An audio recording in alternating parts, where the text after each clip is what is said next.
Bonjour à tous chers amis et bienvenue sur la chaîne YouTube du diocèse pour ce nouvel épisode de Parole d'évêque en compagnie, bien entendu, de Monseigneur Nicolas Souchu. Bonjour Monseigneur, merci d'être avec nous aujourd'hui. Bonjour Paul, bonjour à tous.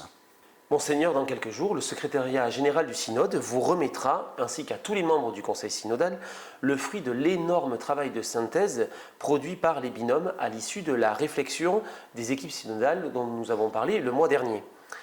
Qu'attendez-vous de ces propositions et surtout avez-vous déjà une idée de ce qu'il en ressort?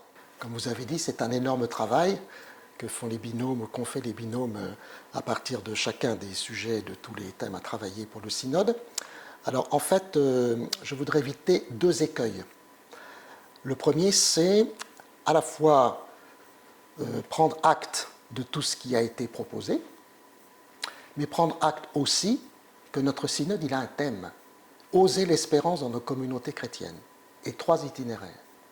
Et donc, ce qu'il faut, c'est ne pas faire un synode très large, ce n'était pas notre idée, mais les propositions sont très larges. Alors, comment arriver à ce que les gens ne soient pas frustrés parce qu'on n'aura pas pris exactement la proposition qu'ils ont faite, et comment rester dans la ligne de ce que le synode a proposé, c'est-à-dire oser l'espérance dans nos communautés chrétiennes. Ça, c'est le premier écueil.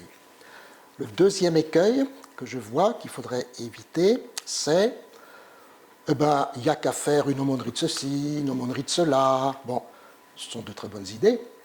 Alors, moi, je suis très bien placé pour ne pas trouver les gens, pour trouver des responsables d'aumônerie, de responsables de services diocésains, que sais-je encore.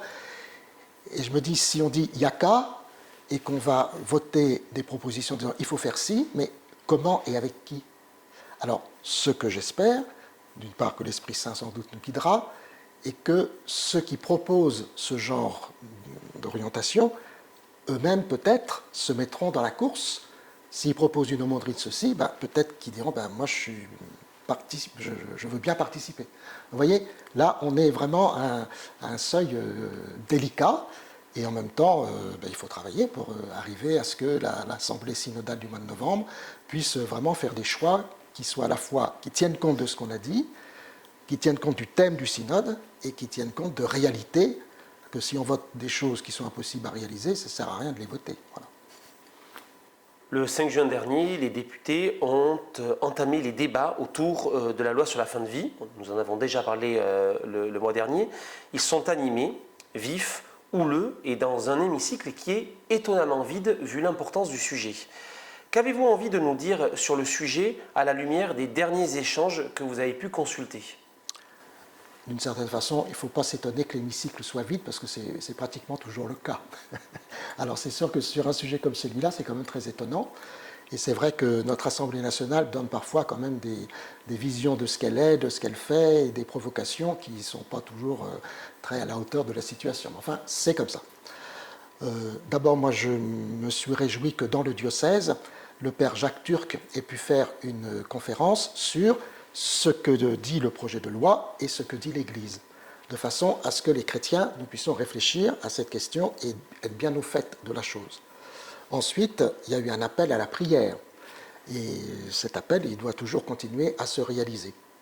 Alors après ça, je regarde, moi, les différentes tribunes qui sont faites par quand même des gens qui ont une place dans la société. Je pense à Jean-Marc Sauvé, qui a fait tout le travail autour de la SIAZ.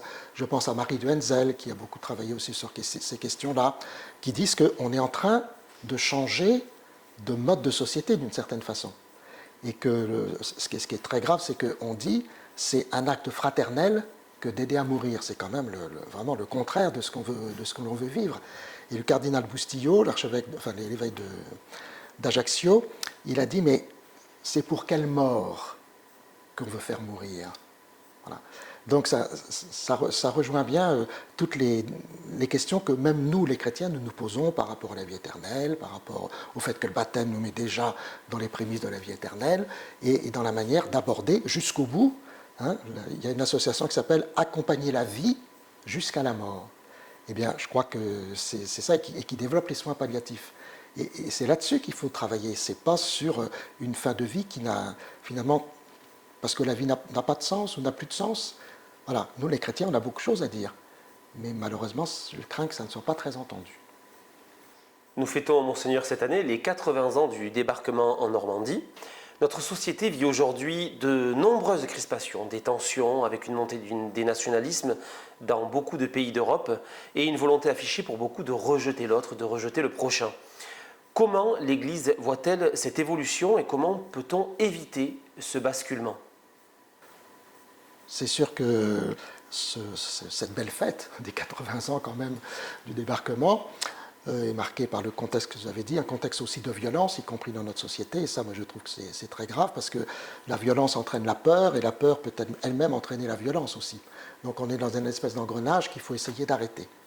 D'abord, il y a eu, on n'a pas été peut-être trop dit, mais il y a eu des célébrations à la fois œcuméniques et aussi des messes qui ont été dites à l'occasion du 6 juin 1944 ou même de la veille au soir. Il y avait une célébration œcuménique à la cathédrale de Bayeux. Et puis les évêques qui sont membres du Conseil permanent ont fait un texte, assez long d'ailleurs, et qui rappelle le sacrifice qu'ont fait toutes les personnes qui ont débarqué. Il y en a qui sont morts tout de suite, il y en a qui sont mortes après, sur le champ de bataille. Voilà, donc ça c'est important, on se rappelle. Et puis de se dire, voilà, c'est pour que nous aussi nous ayons un sursaut. Et ils en profitaient évidemment, puisqu'on était le 6 juin juste avant les élections européennes, pour rappeler que la constitution de l'Europe, elle était voulue de manière spirituelle. C'est-à-dire, c'était de rassembler des peuples qui étaient divisés. Donc ça, c'est très spirituel. Et que l'Europe en elle-même, elle représente quand même une vraie entité, et que si on se replie chacun sur ses peurs et ses violences, eh bien, on ne va pas faire cette entité. Donc je trouve que ce message des évêques du Conseil permanent à l'occasion du 6 juin 1944 est très intéressant parce qu'ils ne s'en contentent pas à l'histoire passée, ils ne se contentent pas à dire, voilà, aujourd'hui c'est comme ça, on ne va pas y arriver, mais ils essayent de donner une perspective. Et je pense que c'est souvent ce qui manque dans les discours qu'on entend, les discours politiques, tout ça, c'est du tout de suite, et pour avoir aussi des électeurs, mais cette perspective, nous les chrétiens, nous l'avons, donc il faut vraiment essayer de la partager. Revenons, Monseigneur, à un sujet un petit peu plus léger. Début juin, vous avez participé au 4e pèlerinage des motards à Bugloz, organisé par l'association Frères Motards. Nous avons pu notamment vous apercevoir sur une moto, ainsi que bénir l'ensemble des participants. Pouvez-vous nous en dire quelques mots? Donc c'était la 4e année, je crois, que se déroulait ce pèlerinage des motards, donc à l'initiative de motards laïcs, de motards prêtres aussi. Et donc maintenant on surfe un petit peu sur la vague, puisque la première année il y avait 100 motos, la deuxième année 200, la troisième un peu plus, et puis cette année peut-être un petit peu moins, parce qu'en plus il faisait pas très beau, pas très chaud, et du coup les gens sont partis rapidement l'après-midi, il y avait moins de monde à la célébration. Ce qui a marqué cette année, c'est qu'une stèle a donc été déposée et bénite, parce qu'évidemment, les motards, ils jouent avec la vitesse, ils jouent avec la rapidité, et donc ils jouent aussi leur vie. Et donc il y a des motards qui meurent d'accidents de moto. Et donc les frères motards ont voulu qu'une stèle soit installée en mémoire donc, des motards qui sont morts à cause d'un accident de moto. Donc ça, c'était un moment quand même qui était assez fort. Ce qui marche bien, c'est aussi que les frères motards participent, enfin les organisateurs en tout cas, participent un peu à la vie du diocèse. C'est-à-dire, je pense à la flamme de la paix et de l'espérance.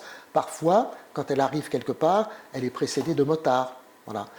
Je pense à d'autres rassemblements diocésains, comme on avait fait l'année dernière, le 27 mai, à la veille de Pentecôte, le grand rassemblement, où il y a des frères motards qui nous avaient aidés dans leur circulation, la sécurité, des choses comme ça. Donc finalement, il y a quelque chose de ponctuel dans la célébration elle-même, qui est très bien. Et puis, il y a aussi une insertion des motards dans la vie du diocèse. Et là, c'est formidable. Puis ça me permet de découvrir qu'il y a un certain nombre de gens que je connais, donc qui sont chrétiens et motards. Monseigneur, les nominations sont faites. Une nouvelle responsable de la pastorale des jeunes arrive dans quelques jours pour succéder à Paul Saint-Amand, que l'on remercie d'ailleurs pour sa belle mission. Un recrutement est en cours pour le service diocésain de la catéchèse. L'été s'annonce donc plutôt calme, en apparence, puisque si on regarde votre emploi du temps, on voit qu'il est quand même bien chargé pour ce mois de juin. Quelles sont vos prochaines échéances à venir? Le mois de juin, de toute façon, c'est toujours celui des bilans. Donc là, nous sortons de 2 jours de conseil épiscopal de fin d'année. on fait un petit peu le bilan de l'année, puis déjà quelques prospectives pour l'année suivante. Je n'ai pas encore les résultats de l'audit qui a été fait dans le diocèse au mois d'avril. D'ailleurs, la date a été repoussée, donc ça n'arrivera que pendant l'été. Donc on travaillera sans doute à la rentrée maintenant, simplement. Alors après ça, il y a la vie courante. Il y a, au mois de juin, il y a toujours la retraite des prêtres et des diacres. Et puis alors, ce qui me prend aussi du temps actuellement, ça ne se voit pas dans l'agenda, c'est que après la SIAZ, il y a eu un groupe de travail qui a proposé que, alors tous les ans, je ne sais pas si je le ferai tous les ans, mais en tout cas qu'il y ait une rencontre régulière, personnelle, de l'évêque avec chaque prêtre, mais une rencontre gratuite, qui ne soit pas pour dire, bah, tiens, là, je pensais à toi pour ta nomination, tout ça. Donc comme il y a à peu près 90 prêtres dans le diocèse, en comptant les prêtres diocésains, les prêtres fidei donum et les prêtres religieux. Donc j'ai commencé mes visites et d'ici la fin juin, j'aurai vu à peu près 50 prêtres. Vous voyez. Donc ça demande du temps parce que l'idée c'est aussi que j'aille chez eux. Voilà. Donc ça c'est intéressant en même temps. Voilà. Donc ça c'est bien. Et puis alors il se trouve que j'ai des absences d'une part parce que je fais aussi partie d'une famille. Et il se trouve qu'au mois de juin, on a célébré les 50 ans de mariage de ma sœur, donc c'est mon unique sœur, donc je ne pouvais pas imaginer ne pas y être. Et puis je fais partie aussi d'une équipe de vie d'évêques. Et habituellement, on se réunit la veille de chaque assemblée à Lourdes. Et puis, une fois par an, on va passer 3 jours chez l'un ou l'autre. Donc, évidemment, ce n'est pas forcément les évêques de la province. Donc, il faut aussi partir plusieurs jours pour s'absenter. Voilà, c'est ça aussi qui fait que l'emploi du temps est chargé. Parce que quand on est absent, après, on ne peut pas recevoir les gens, les demandes et les choses courantes à faire. Mais il n'y a pas de difficulté majeure. Alors, c'est vrai que l'été, de toute façon, on va s'alléger pour moi, puisque malheureusement, nous avons été obligés d'annuler le pèlerinage prévu à Madagascar pour aller voir le père de Bourran, qui d'une part, lui, est revenu à Paris. Bon, il avait dit, je reviendrai vous voir, etc. Bon, on n'a pas réussi à créer, parce que moi, je ne voulais pas partir tout seul. Je crois que c'est vraiment la visite d'une délégation du diocèse à un diocèse qui nous accueille. Là, on a un Landais qui y a travaillé. Bon, puis finalement, ça n'a pas pu se faire pour des raisons justement d'organisation. Peut-être que ça se fera autrement un autre jour. Donc du coup, l'été va être davantage libéré pour peut-être me permettre de travailler davantage sur les propositions qui viennent du synode et préparer l'assemblée synodale de novembre. Merci Monseigneur pour ce temps partagé avec vous. Merci à Julie pour la réalisation et le montage de cette vidéo. Nous nous retrouverons maintenant le 15 juillet pour le dernier épisode de notre saison de Parole d'évêque. D'ici là, je vous souhaite à toutes et à tous un beau mois de juin en attendant les vacances. À bientôt.